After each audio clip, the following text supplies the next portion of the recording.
My name is Mark Reynolds, and I work at Redeemer City to City in the area of leadership development.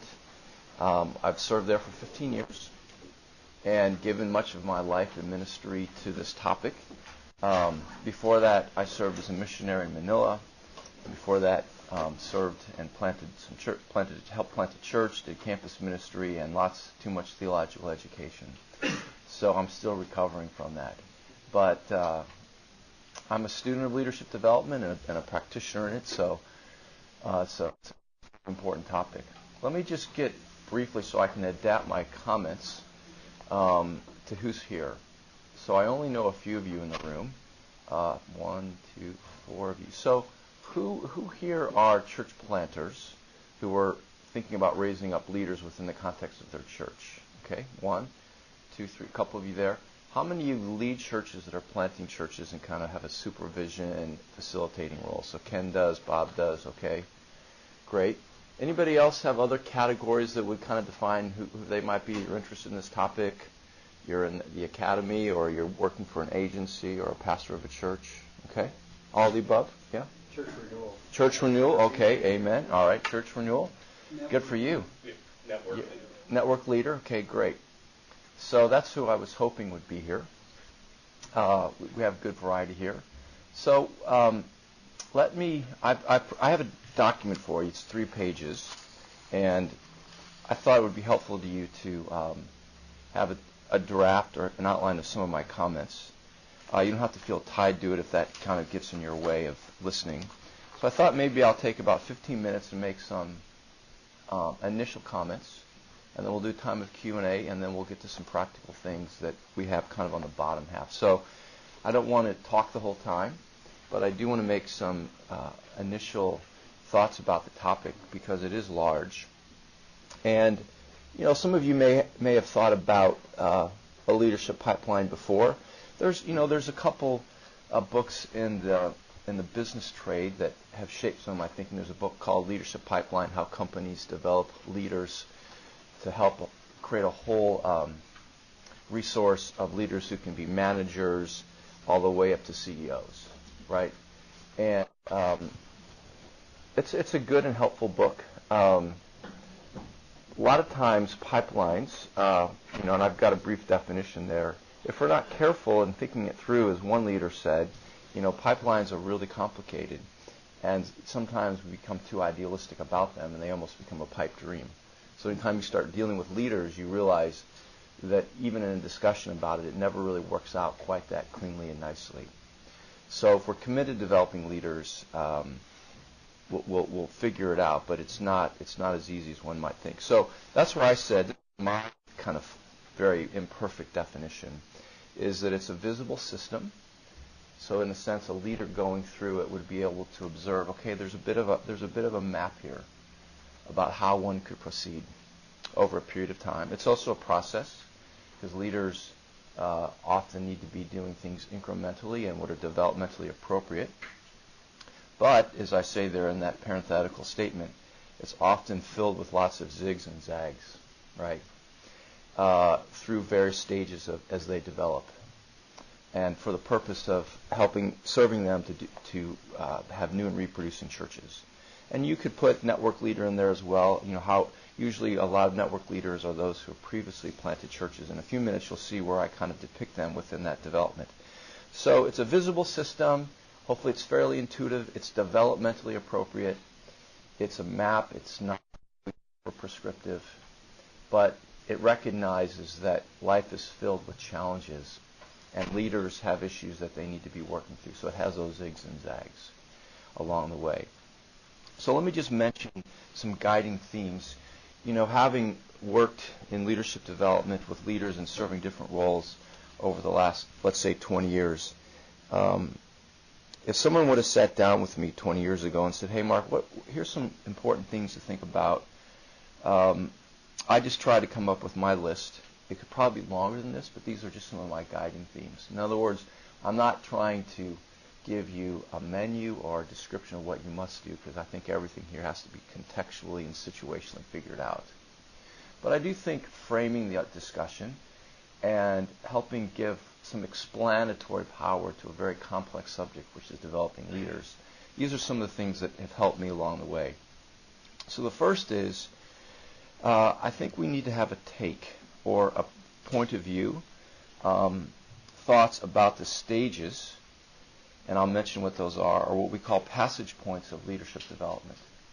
So usually leaders develop over a period of time. They go through different stages of development. So a book that's really influenced my thinking over the years, it's a marketplace book, but it's quite excellent, called Leadership Agility. Maybe some of you have read it. It's by some practitioners and researchers. And what they discovered about leaders is that leaders go through various stages, but often get stuck at a stage. So they have 5 stages that they think that leaders should navigate through let's say they're in the marketplace, they're actually in vocation.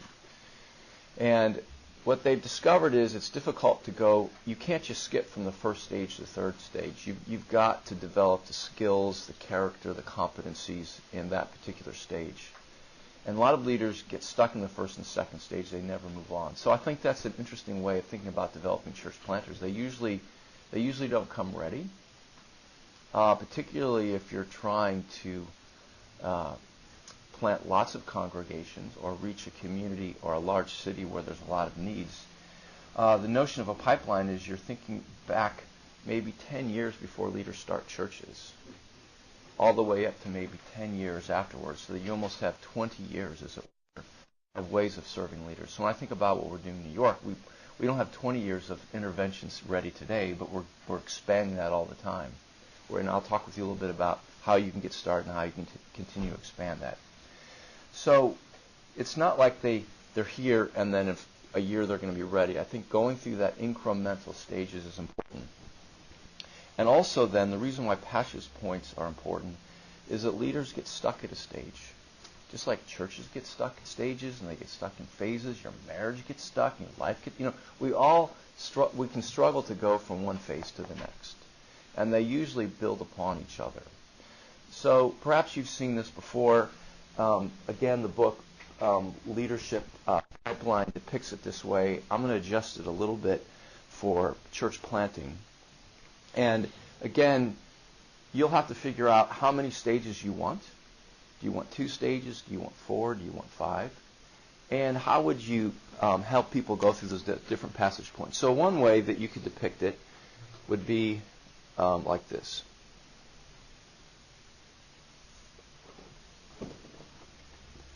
So each of these lines represents a stage of development, and it should have been perfectly, but just, forgive me. I'm left-handed and I have other problems. So the first thing is, can they lead themselves? All right.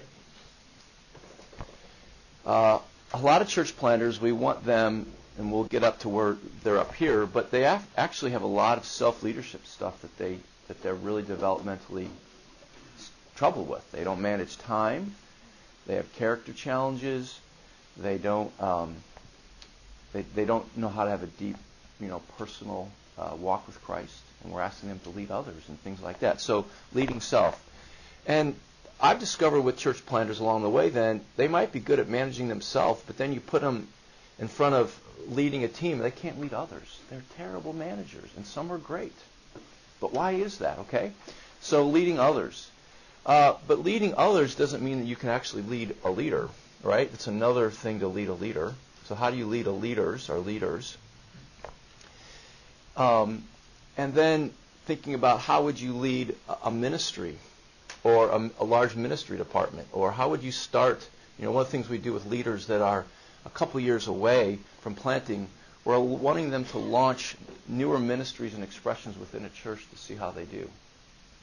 And then, ideally, at some point, they're ready to lead a church. And then I left off the last one, which would be, in this case, we can depict it as a network leader, but really, depending on what's going on, there's all kinds of roles that a person could do beyond being a network leader. So if people are part of a network or an emerging movement, there's all kinds of roles. But so these are the different stages or phases, and you might decide for your context, we think 3 is enough, or 4 is enough, or 5 is enough, but at least it gives you an idea of thinking it through.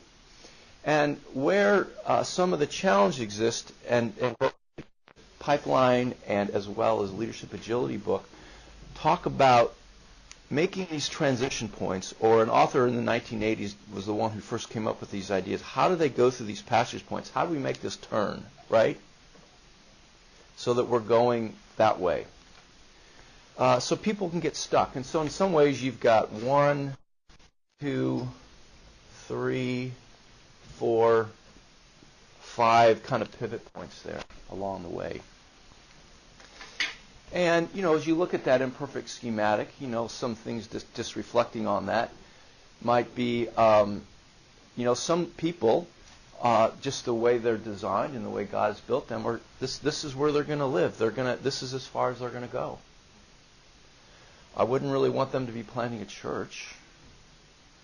Or if they do, it's going to be the kind of congregation that is really just an extension of their shepherding gifts, right? Because they can't lead others. So they're going to probably create a congregation of a certain size.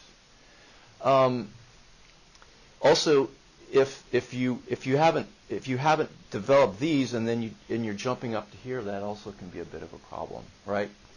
So, and then also the length of time is really going to vary depending on the learning agility of the leader, the environment around them, the ecosystem that supports them. So a leader could migrate, quickly through one of those, or they could stop there for a while. They could get stuck and struggle through that, through those different pivots along the way. It also lets people, it's a way of also assessing people. Where are you today, and where do you need to go?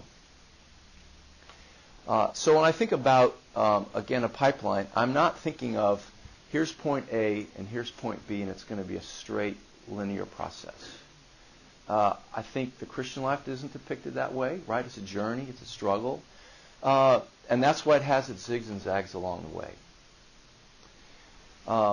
And let's just realize that there are probably even themes along the way that we always want to have strong. So even when we're here and we're leading a church, we still have to lead ourselves, right? We still have to be, we have to have time management.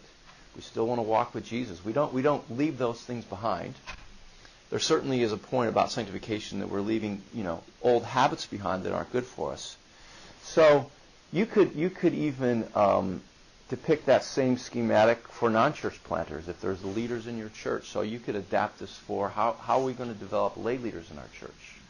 How are we going to develop other types of leaders in our congregation? If you're an agency leader, you may have all different kinds of roles that you want to be building out. So that's one of the big ideas right there. Okay, and we'll come back to that with Q&A after we get. So the second would be another key theme for me is responding to derailers and stallers and leaders.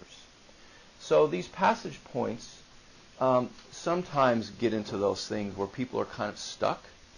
So in the world of leadership development, executive coaches often are dealing with leaders that are derailed. They have what we would kind of call career stoppers or career stallers. It's things that get in the life of the leader that get them stuck or stalled out or derailed completely. So much of leadership development is really about, in my view, is kind of like life coaching, right? People, particularly when they're younger and they're thinking about planting a church, they're situationally still down here.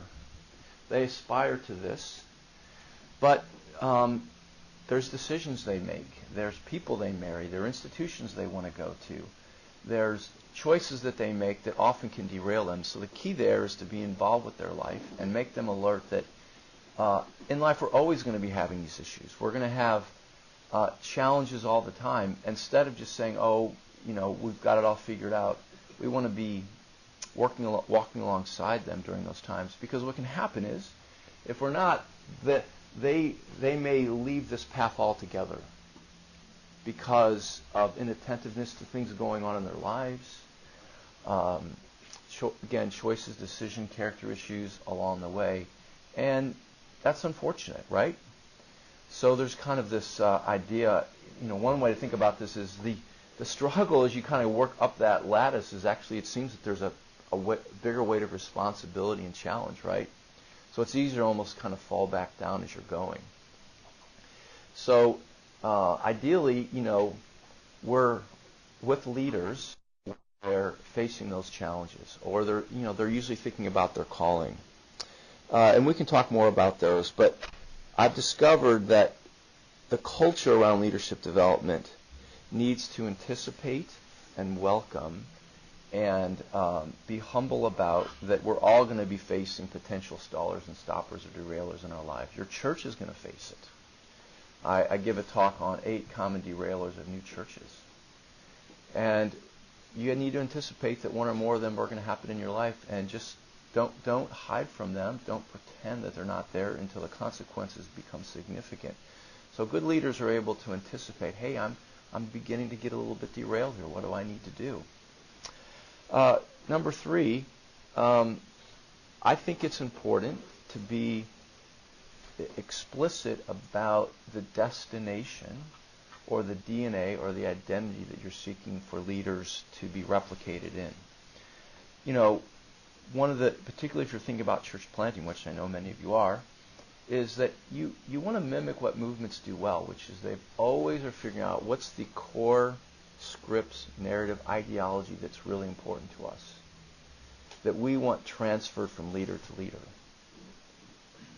So there's a lot of things you could potentially want to replicate in them, but you need to figure out what are those core values, narratives, scripts, so that as people are moving along that developmental process, they're taking them with them, and ideally then they're able to spread them out to the leaders that they're influencing, and that's what movements often do, right?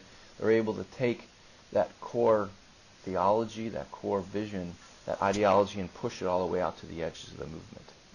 So good leadership development mimics what movements do well, which they do that very spontaneously and organically.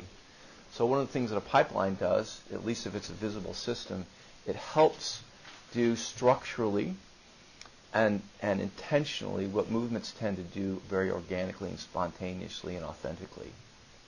So movements are always generating leaders, but often we don't have enough movement sensibility yet, but we're trying to get there. So I'm always thinking about we can't replicate everything that leaders need to know and do, but what are those core things that really matter to us? And some movements or organizations privilege methodologies, or let's just say techniques and things that they want replicated. Others tend to be a little bit more on maybe organizational distinctives, and others have certain big concepts or ideology that's important to them that could look very situationally different, could look very different in any kind of organization, and don't even privilege methods or techniques. So it's important as you think about the destination you have for leaders and the DNA you want to see replicating, where would you branch it? Would it be, we're primarily thinking about techniques and methodologies. No, we've got a certain way that people do things in an organization, or we just have big ideas. We could call them, narratives. We could call them scripts. We could call them ideologies. If you know Center Church, you have read that book, you'd know that City to City thinks a lot about theological vision. That's what we primarily want to work with leaders on, is theological vision, the way they see the world through the lens of the gospel. And then wherever they are, they figure out what that's actually going to look like. Number 4, much of the discussion about meeting with leaders is helping them explore their calling. And gosh, calling is beautiful, it's sufficient, it's important, but it can get a little misled today because of the cultural moment that we're in that privileges so much the autonomous self, and that I know what's good and best. You heard some of those things when Tim was speaking yesterday, right? All those narratives still are shaping younger leaders. So when they're coming to this conversation about calling, they think that they're the sovereign self. If I feel like I need to plant a church, I must be gifted to do it. I have leaders come out into my office a lot. God's calling me to plant a church. I said, that's good, but that's not sufficient. You need the right opportunity. You need the gifts and calling. You need a team. There's all kinds of things that need to be added to that. And so it's harder for leaders to get a more comprehensive view of their calling, because They think if they have the passion and desire, that's enough. And it's certainly a good place to start, but it's never sufficient. So as Tim mentioned, there's all kind of narratives that are shaping them. Some of those narratives are good if they're biblical narratives, but there are often ones that aren't. And part of what I think good coaching and feedback and assessment does is to determine and discern with them what are those narratives that really begin to shape them that may not be that biblical. Because if they're not somewhat dethroned, they could be easily seduced into doing something that isn't God's will for them. Right? It happens all the time. So calling and having a comprehensive take on that is really important. So, they're trying to do, they think they're totally free to decide. They think that in the end they have to do what's going to make them happy. There's all kinds of things about calling that are difficult today.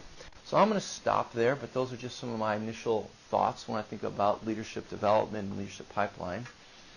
Let's go to your questions, and then we'll talk a little bit about how you could maybe design and get started, and then I'll give you some examples, okay?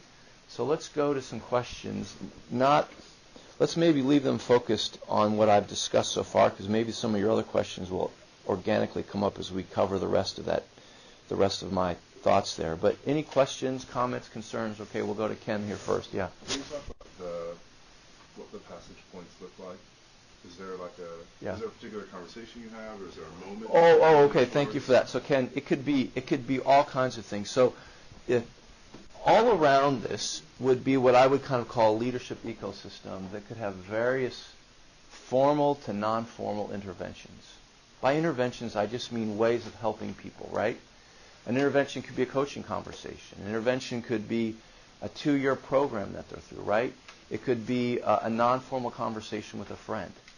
So ideally, either programmatically or in any kind of curriculum, you've assessed where a leader is, and they're like, let's suppose they're right here at the beginning of this stage. Ideally, then, the things that you develop and utilize around them is moving them along this path, which could include coaching, it could include curriculum, it can include a very challenging assignment, which I'll talk about in a minute. I think that's the best way to form leaders, is that they need to feel the challenge of a role that really tests them.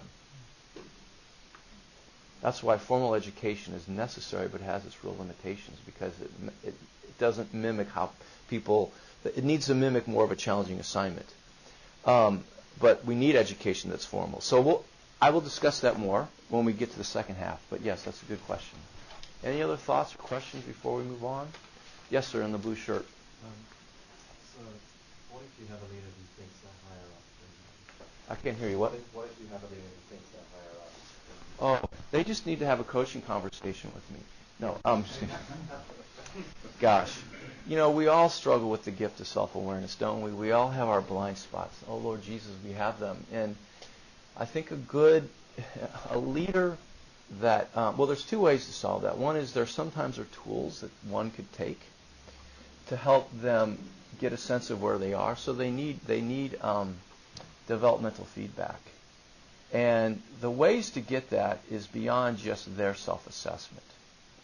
Now, that's a lot of what we have, but then people that they really respect, that they know that are for them, can help give them insight, or peers that are also with them. So we always want to be praying for that gift of self-awareness. And have to admit that, because really what we want to do is we want to steward our gifts, and we want to be where God has us best fitting in, and then to move up to that next challenge. So in a sense, what you have there is you have a person who's precocious, right? They may have mimicked some gifts, but they haven't really developed all that's required for that stage. Okay. Any other questions or comments? Okay. This gentleman here in the gray jacket here. Yeah. So, Mark, if you're handed a ministry vision, and there's a normal confusion between, recruit people to fulfill that ministry vision versus develop the leadership that you need to really implement that vision. What's been your experience? How do you?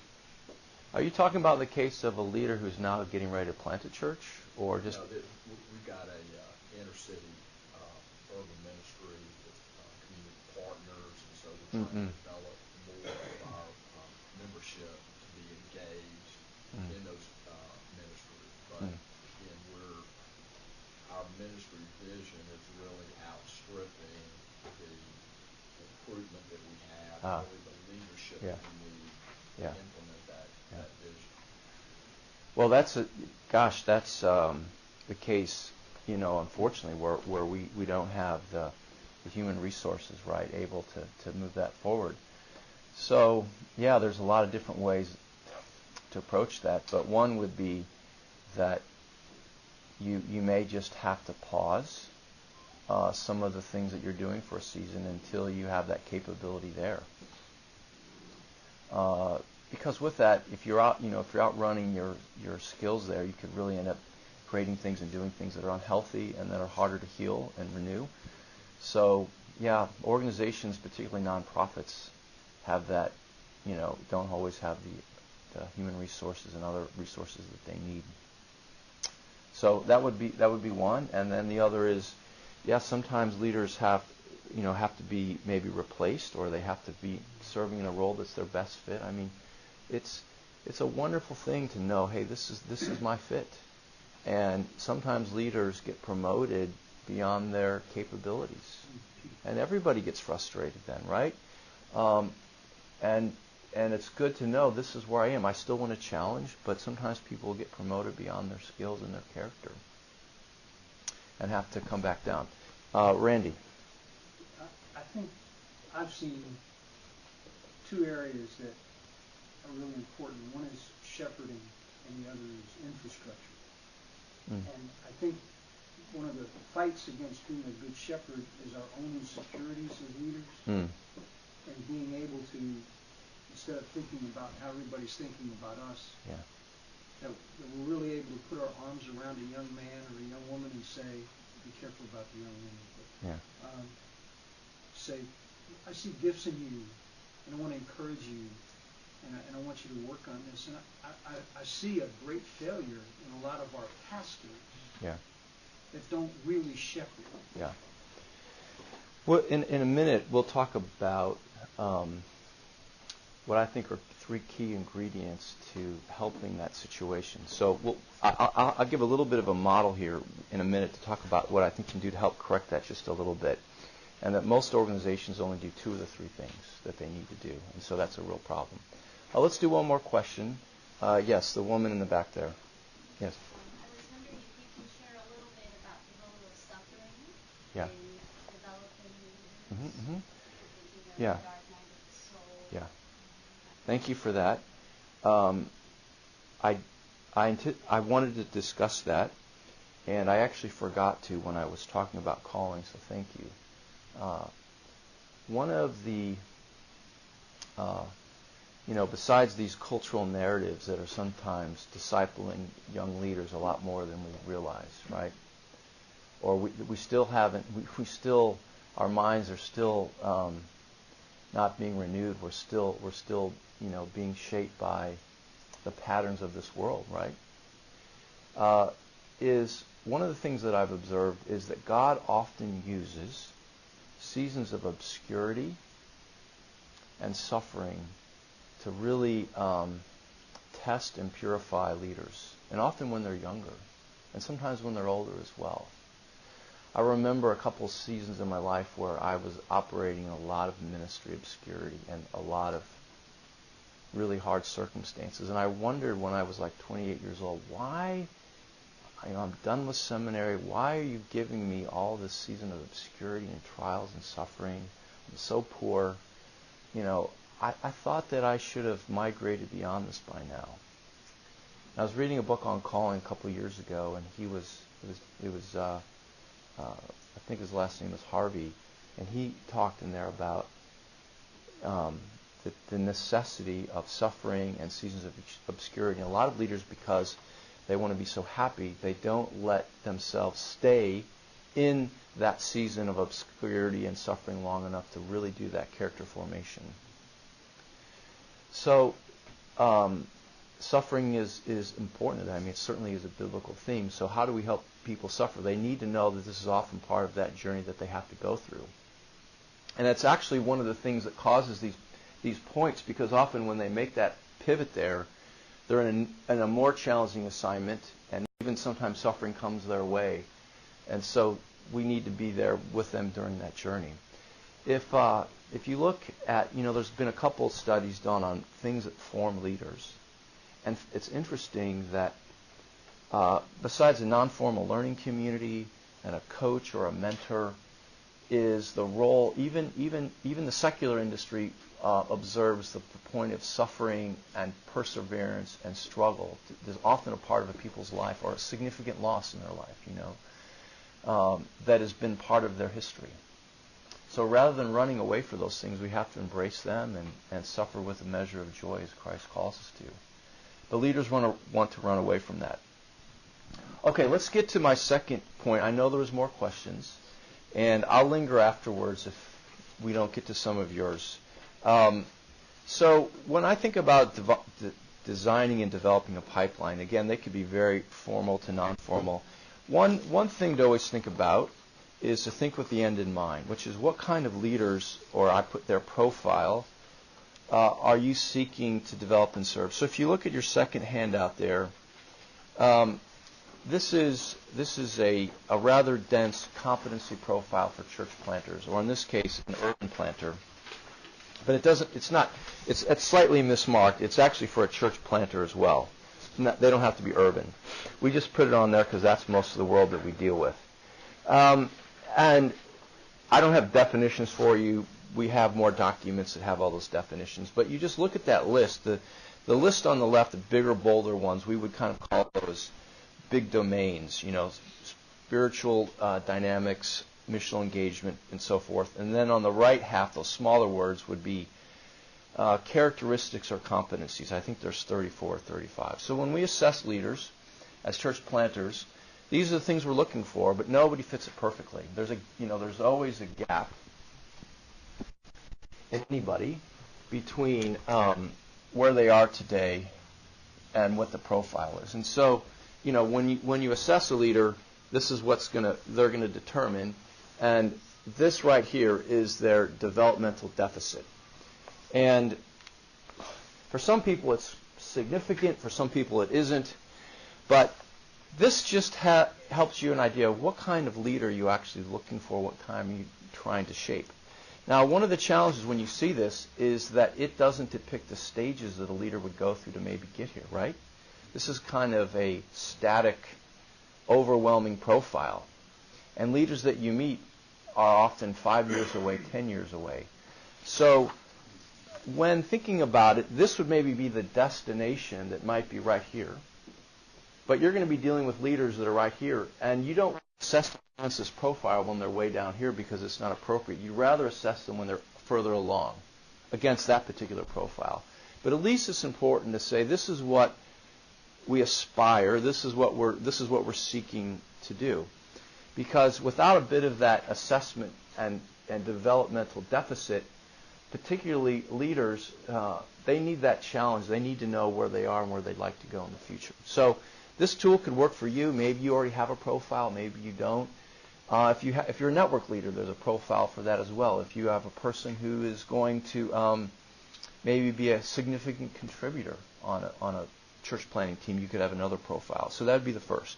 The second is whatever program you create, I would recommend that they have this kind of overall architecture. And this is getting a little bit what Randy was pointing out. So when you think about church planning networks and organizations, they tend to only do 2 of the 3 things well. So the first thing is that leaders in a pipeline, wherever they are, they need feedback and assessment. They don't need it every day. They don't necessarily need it every month, but they need discerning, wise, careful feedback that's developmentally helpful. And we often don't get it. We're experience rich, but we don't get a lot of debrief and feedback, right? So we have experiences all the time, but who can be someone who can observe and give us feedback? Leaders are good at doing that themselves, but a leadership pipeline or an ecosystem needs to be thinking about how can we give even non-formal feedback. We need to give people encouragement. So that's the first thing. The second is that leaders grow when they have a challenging ministry assignment. where they haven't figured out the solution. They're now maybe they've pivoted to now having to lead a new ministry in a church, or maybe they're leading leaders for the first time, and they can't just be a manager. They actually have to learn how to develop a leader. All that challenging assignment is what, for a leader, becomes that engine for them to think, what do I need? What are new skills I need to acquire? How do I need to manage my time? What are some things that I need to grow in? And so a leadership development system has lots of, they insist that leaders be in a challenging assignment. And then the third, and this is what Randy was talking about, is that leaders need coaching and encouragement. So if you look at like my denomination, we've tended to be pretty good, that is the Presbyterian Church in America. And this wouldn't be true for every leader, but overall we're pretty good at doing really good assessment, and we put leaders out into a challenging assignment, but often they don't have good coaching and encouragement, and they get discouraged. Some organizations do great, they put people on the field and they coach them, but they don't assess them, or they don't continue to do that. So ideally, we're having all of those things together. And again, it's not necessarily a program that you implement, but you would want to make sure whatever you're doing has that. So if we look at this, so whatever program you would want to have in place, the biggest thing you can solve right away is to have the challenging ministry assignment. Now let's just suppose this is a portfolio of time. This is supposed to be a circle. Yeah. Okay. It's an apple. So if that circle represented all of the time that we have to develop a leader, how would we create that time portfolio? And I think it can situationally change, but when you read the literature, and from my experience, if I gave you the three categories, okay? So the first category is the challenging assignment. This is not working well. Maybe it's here. So the first thing is challenging assignment. The second is coaching and encouragement. And the third is actually not assessment, but it's actually instruction. Let's call it content, right? So if you have 100 points, all right, that depicts all of that person's training with you, how would you allocate it between the challenging assignment, the time they have coaching and encouragement, and the time they have instruction and content? If you had 100 points, how many would you put in challenging assignment? How many would you put in coaching? And how much would you do for instruction and content if you're thinking about a pipeline of developing leaders? Anybody want to? How would you size it up? And by the way, it would change depending on where a leader is, but in general, the average would be this. I was going to ask, wouldn't it change? It could change with that. That's right. Mm-hmm. And particularly when a person's in a more formal educational model, these ratios would change an awful lot. But let's suppose we're in a non-formal model where a leader has already finished their formal education, or at least they finished it in that stage of their life. They still may want to go back to seminary or do a master's course in leadership development. But how would you allocate that time? 80-10-10. That's really close. That's good. I like that. 80-10-10. Yeah. I would say, at least the literature says that it should be, and I think it's a little zealous, but they would say 70-20-10. Now, for most of us, when we think about developing leaders, where do we spend all of our time and infrastructure? We spend it right here. Now, that content really matters, and that instruction really matters, but if you think about what's really going to shape a leader, develop them, you'll find that the challenging assignment is really, really important. So if we've got leaders and we put them in our churches to serve, we often just have them doing ministry, but they often aren't having a challenging enough assignment. So they're not growing.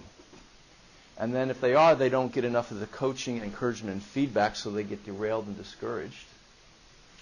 So this is a bit of a hard of a challenge to pull off. Probably the reality is, I don't think we can give them enough of that time, so the reality is probably what that gentleman here said, 80, 10, 10. But my aspiration would be something that I said earlier, which was 70, 20, 10. And the coaching doesn't have to be, it could be peer, it could be multiple leaders that they're connecting with to make that happen. The third point I would say is develop your programs incrementally with continual feedback. Whatever you're going to design, it's never going to be perfect. It's never going to be an A out the chute. In fact, I've been part of programs that I've been kind of embarrassed about because they start out at a C level. And over time, they get better. So be committed to them, develop them incrementally, and do a lot of feedback, and hopefully they get better over time. 4, form leaders with your values. And then lastly, I think whoever, if you have a leadership ecosystem, one of the things that I've discovered is that the people that are leading them or managing them often really don't know what their best role would be in that. So I list at least 1, 2, 3, 6 different roles that might be the main way that we relate to leaders. So sometimes we're coaches, where we're really good at helping them develop responsibility and awareness for the skills and things that they need to work on. Other times we're a supervisor, we're making sure that they get the outcomes done. Others of us are mentors, which is they kind of watch what we do. We're not really a coach that can really help them in that way. We mentor them. Other times we're like a counselor to them, and we're encouraging them. Other times we're a trainer. Other times we're an encourager. But yet we're not very good at coaching them. Or sometimes we're good at 2 of them, but very few people are going to be good at all 6. And certainly you don't want to be a supervisor and a coach at the same time with a leader because you'll confuse them. They're not going to trust you enough. Or if you're trying to really encourage them and you're their supervisor, they're going to share with you, but there's going to be a limitation. So in a really mature ecosystem of leadership development, you know where your gifts probably are best. And number 2, you have other leaders that are able to fill in some of those critical roles. So sometimes when people are coming to me, I'm kind of a triage person. I'll meet with you. You could be anywhere along this, or you could be a church planter, and I'll say, look, this situation now is getting a little bit in the orange level. You and your wife actually probably need some significant time of counseling. I don't do the counseling, but I hand them off.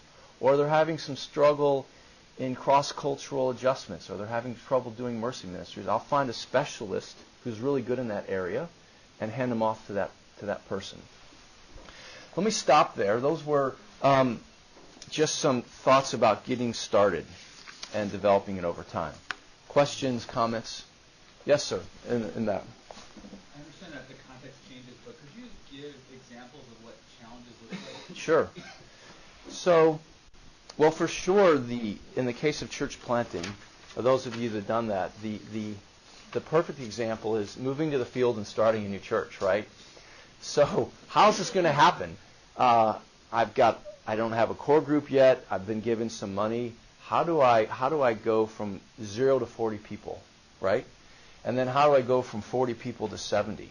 So that for sure is a challenging assignment, where you feel the stress of what needs to happen, and you don't have the answers, and you know you don't have the skill, but you're going to have to figure it out eventually, or you want to figure it out. So that would be like one of the more challenging assignments ever. Another one could be before that, where you're now asked to not just manage volunteers, but you're actually asked at the church to start managing small group leaders. So now you have to begin to coach and mentor leaders, and you've never really done that before. And you may have to change the way that you relate to them and the questions you ask and how you support them.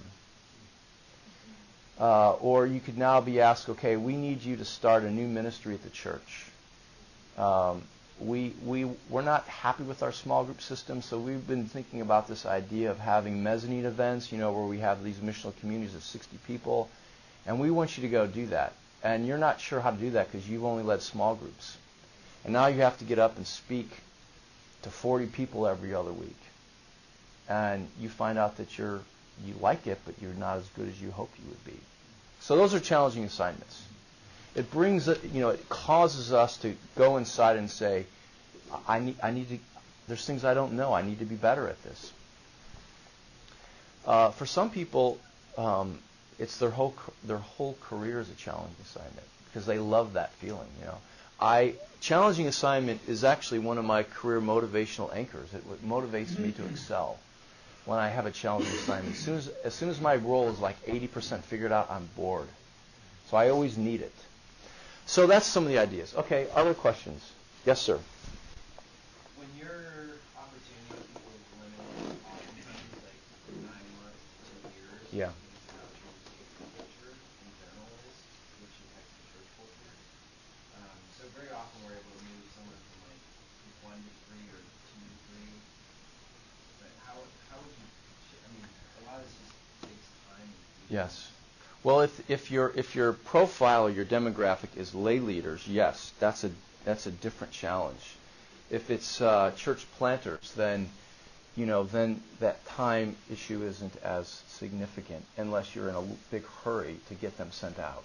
So to clarify, it's lay leaders. Yeah. So for lay leaders, this is the urban challenge, isn't it? Congregations in Manhattan and other large cities have attrition of like 20 to 30% a year. They often describe their ministry like a college ministry where they're graduating their seniors every year. So, and it can build within us after a while that we become insensitive. We just don't keep developing leaders. We don't want to meet, we don't want to, but realize that they're there for a season. And we can stretch them to stay longer by building community and giving them a vision. So, I think as the culture of that church communicates that the vacancy sign is open for leaders, they end up staying longer. So I think it's the culture that you create. It's how people encourage people to stay longer. What happens? They move in. Their lease comes up after 2 years. It's time for a renewal. Ooh, it's really high. What do I do? Oh, there's this other job. I'm going to move to Milwaukee where rent is 50%. They don't even process that decision, and they just leave. So if they're in community, they go, hey, but why don't you find another place to live? Or just because there's another opportunity in another city, why don't you stay here a little bit longer? So those are some of the challenges that urban churches have to figure out that can discourage them over time. But then the flip side is you always have people moving into your city who can become new disciples and new converts. So that's the upside of it. Okay? Yes, Bob.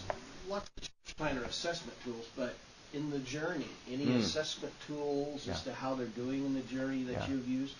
So most of the ones that's a good question.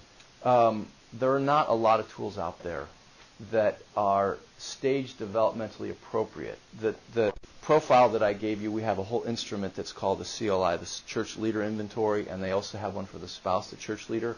And so that's for a leader that's probably, up in here or even to here as they're thinking about starting a new church.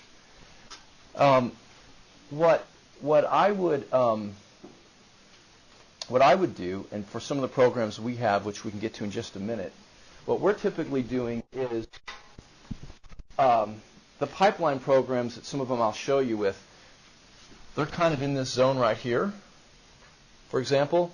And what we'll do is we'll describe to them, these are the 3 or 4 things we want to work on this year. And so most of the feedback is a little bit more non-formal. It's not an actual instrument that you take. But what we're asking them to do is we want them to have the experiences that will work on that area. So, for example, if we want them to grow in the area of evangelism, which is really important to us in this phase, for example, we want their role to be there, and we're looking at how fruitful they are in that area, how motivated they are in that area. So usually along the way, a program might have 4 things that you're working on during that time with them. You can't developmentally appropriate stuff, you can only really handle 1 or 2 competencies at a time. It's overwhelming for a leader. So even though you may have 3 or 4 things you're working on, there's really only 1 or 2 areas that they can really work on well. And so the environments that they're in, the situations they're in, and debriefing that, you'll begin to see, yeah, there's some skill here. And in a perfect world, then we would have an instrument, wouldn't we? But we don't have all those. Someday we might, but good question. So, one more question, or should we move? Okay, gentlemen, and then we'll come here. Yes, in the front. Any life stage thresholds for people that you're kind of waiting for? A lot of young guys in their mid-20s, seminary, college, like, oh, I want to play in Yes. the world, but they don't have enough kind of life experience to help them with that. Have you found Yeah, that's a good question. This is my view. I've been, thinking this.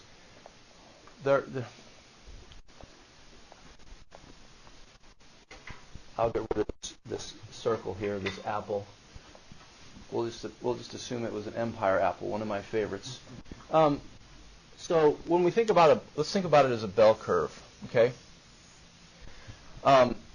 If you ask me, the standard deviation, this is age and experience for a church planter.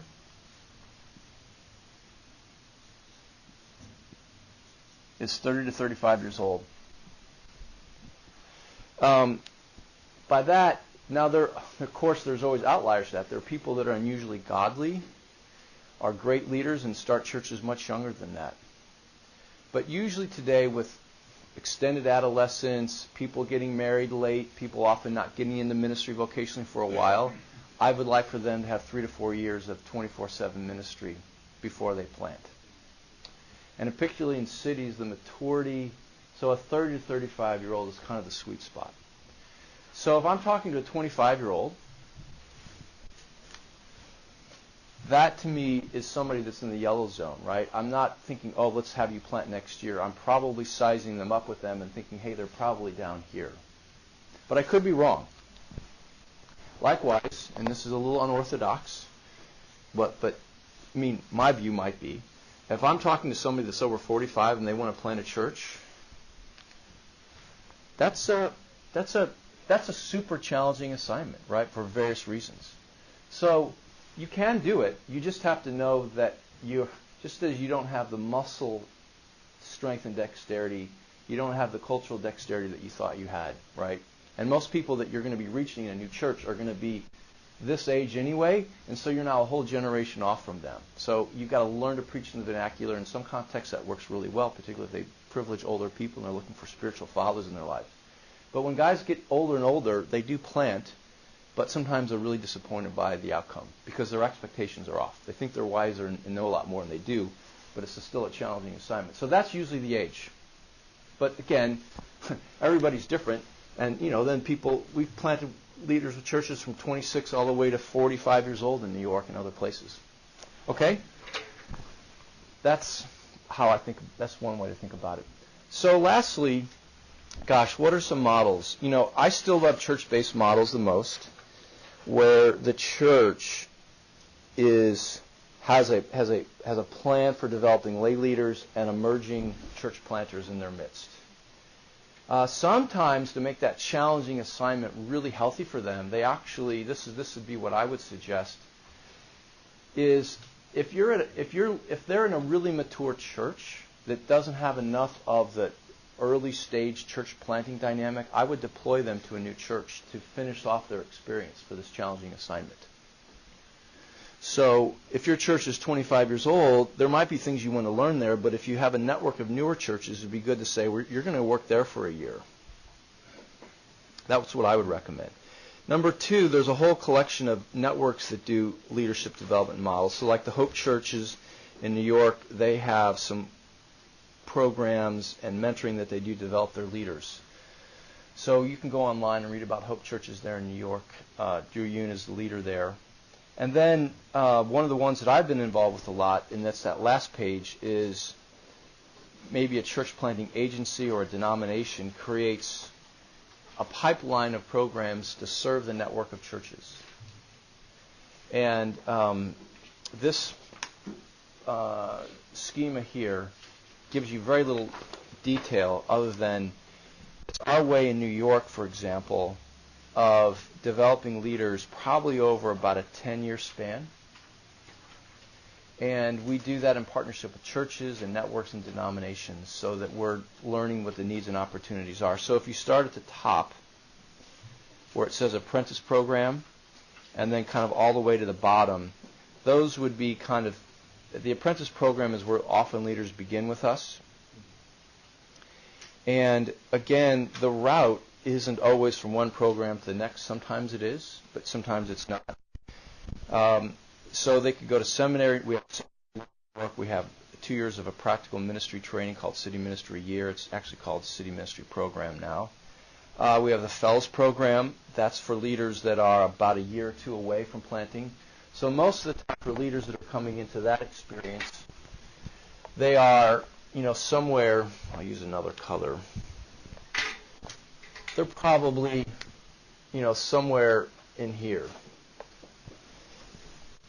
And they're kind of at -1 to -2 years before they start a church. And then as they plant congregations, we have the urban incubator. We actually have two versions of that. We have one for those that are kind of planting in and around, professionals. And then we have another form of that that's for leaders that are usually co-vocational church planters or bivocational. So we offer that in several boroughs, and then we have the incubator that we offer in Manhattan. And then we have some other programs for leaders that are throughout the cities that are in different places. So in each of those programs, they have a curriculum. We're trying to organize them so that these things are true. So they probably spend an hour, well, depending on the program, 10% of their time with us in formal to non-formal programs, where it's instruction and learning. The coaching is probably 10% of the time that they get, and then their actual ministry assignment is probably 80% of their time. So that's how we do it. And what happens is that, leaders enter a program or they enter an experience, and they may stop there, or they may move along, or they may step out for a year or two and come back. So if you're trying to really reach a city or region, you've got to develop leaders. You can't just think about, do we have church planters today? We want to develop them that are 10 years away from planting. And realize that some of them won't be planters. That God hasn't given them the gifts and ability, but that's okay. They may lead a church. They may be an assistant pastor. They may be an outreach specialist. There's all kinds of roles that they could have. Okay? It's 5 after. I want to honor the time. I know we got started a little bit later. Any burning question or comments before we depart? If you want to read more about those programs, you could go to our website, Redeemer City to City, and go to the New York City programs or New York City region, and you can read a little bit more about those. I'll linger up here if there's any more questions. Thanks for being here. I hope it was helpful to you.